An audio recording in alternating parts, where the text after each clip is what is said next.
नमस्कार मित्रांनो, तुम्हा सर्वांचं स्वागत आहे फिनोफ्री किशोर फायनान्स मराठीमध्ये. आणि मित्रांनो, आज जसं शेअर मार्केट उघडलं असं काय झालं मित्रांनो, सगळा लाल लाल लाल लाल लाल लाल कलर. आज सगळा पोर्टफोलिओ लाल होता. का? कारण की मित्रांनो, आज शेअर मार्केट पूर्ण प्रचंड भूकंप झालता, सर्व खाली पडलेलं.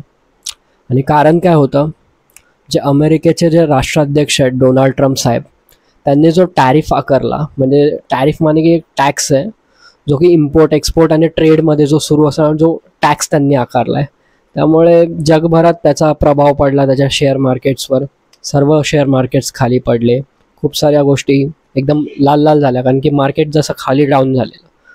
तर आज निफ्टीसुद्धा मित्रांनो 3.24%नी घसरला आणि सेन्सेक्ससुद्धा आपला 2.95%नी घसरला. भरपूर लाल लाल म्हणजे एकदम डाऊनच झालं मार्केट. आज ब्लॅक मंडे एकदम मार्केटसाठी झाला. तर का मित्रांनो, मी तुम्हाला आधीसुद्धा सांगितलेलं आहे की जगभरात काहीही घडू शकतं, कुठे काही लढाया होऊ शकतात, किंवा हे जसं आता डोनाल्ड ट्रम्प साहेब आहेत, त्यांनी जे टॅरिफ आकारला त्यामुळे जे व्यापार युद्ध सुरू झालं, ह्या सगळ्या गोष्टी तर होतच राहणार आहेत. यामध्ये काही नवीन नाही आहे. हे कालही होत होतं, आजही होत आहे आणि होतच राहणार आहे. त्यामध्ये काहीच नवीन नाही आहे. पण मित्रांनो, यामध्ये तुम्ही पाहिलं, मी जसं बोललो होतो, जरी ग्लोबली जो इम्पॅक्ट पडतो, ऑफकोर्स तो मार्केटवर सुद्धा पडतो. मार्केटसुद्धा डाऊन झालं. आता ह्या टायमिंगला हे डाऊन झालं. ऑफकोर्स ते उठणार आहे, मोठंसुद्धा होणार आहे, वरतीसुद्धा जाणारच आहे मार्केट. मी नाही बोलणार की काय खालीच राहणार आहे, असंच खाली राहणार आहे, वरती जाणारच आहे. पण मित्रांनो, सध्याच्या घडीला तर डाऊन आहे. लॉसेस बघितले किती झालेले आहेत. प्रत्येक इन्व्हेस्टरला लॉस झालेला आहे. तर याचमुळे मित्रांनो, मी नेहमी माझं सांगण्याचं तात्पर्य हे असतं की जसं बोलतो ना आपण, मार्केटमध्ये इन्व्हेस्टमेंट केलीच पाहिजे. ऑफकोर्स तो मार्केट आत्ता खाली पडले, उद्या उठणारच आहे. बट नुसती मार्केटमध्ये इन्व्हेस्टमेंट जर असेल आपली तर चांगली गोष्ट आहे का? बिलकुल नाही. असाच पोर्टफोलिओ लाल लाल होणार आपला नुसता. काहीच त्याच्यामधून मग रिटर्न्स नाही भेटणार आणि मग त्या टायमिंगला आपलं लक खराब आपण बोलणार. असं नसतं. जसं मित्रांनो, लोकांचे सर्व ठिकाणी इन्व्हेस्टमेंट असतं. ऑफकोर्स गोल्डमध्ये इन्व्हेस्टमेंट आहे, प्रॉपर्टीजमध्ये इन्व्हेस्टमेंट आहे, वेगवेगळ्या गोष्टींमध्ये जसे की मार्केट्समध्ये पण इन्व्हेस्टमेंट आहे. तसंच मित्रांनो, आपलं जे LIC आहे, आपलं जे गॅरंटेड टूल आहे, जे की निश्चित परतावा आपल्याला देणारच आहे, अशा गोष्टींमध्ये आपली इन्व्हेस्टमेंट पाहिजेच आणि लवकरात लवकर पाहिजे.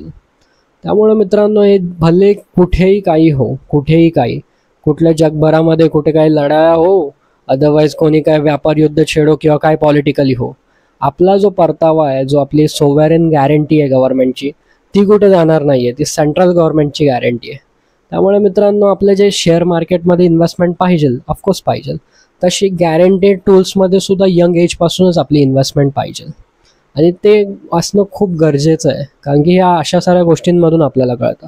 आता हा जो सिनॅरिओ आहे, हा सिनॅरिओ जो 10 वर्षांनी 15 वर्षांनी घडला आणि त्या टायमिंगला आपले जे रिटर्न्स आहेत त्यावेळी आपल्याला भरपूर नुकसान झालं, तर ते आपण रिग्रेट करत बसणार त्या टायमिंगला. अरे, त्यामुळे बेसिक रूल आपला फायनान्सचा, never put all eggs in a single basket. सगळ्या ठिकाणी डायव्हर्सिफाय पोर्टफोलिओ आणि गॅरंटेड टूल्समध्ये असणं गरजेचं, आणि ते सुद्धा सेंट्रल गव्हर्नमेंटची गॅरंटी असणाऱ्या टूल्समध्ये असणं खूप गरजेचं आहे. आज पाहिलं जसं नुसता टॅरिफ तिकडे आकारला, त्यांनी निर्णय घेतला रेव्हेन्यू जनरेशनसाठी त्यांच्या कंट्रीच्या, तर सगळ्या ठिकाणी जसं ग्लोबल ट्रेड्समध्ये इफेक्ट झाला त्याचा.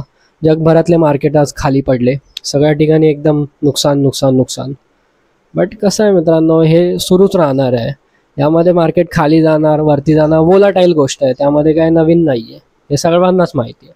त्यामुळे गॅरंटीड टूल्समध्ये इन्व्हेस्टमेंट असणं का गरजेचं आहे, हे अशा साऱ्या गोष्टींमधून आणि एक्सपिरियन्समधून आपल्याला कळतं. त्यामुळे हे सांगण्याचं माझं तात्पर्य हेच होतं की जसं मार्केटमध्ये इन्व्हेस्टमेंट पाहिजे, जसं गोल्डमध्ये इन्व्हेस्टमेंट पाहिजे, जसं प्रॉपर्टीमध्ये इन्व्हेस्टमेंट पाहिजे, तसंच शेअर मार्केटमध्ये पाहिजे, तसंच आपल्या गॅरंटीड टूल्स म्हणजे LICमध्ये सुद्धा इन्व्हेस्टमेंट पाहिजेच. हेच माझा सांगण्याचा उद्देश होता.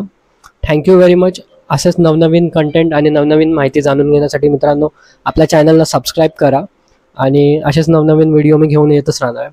Thank you very much.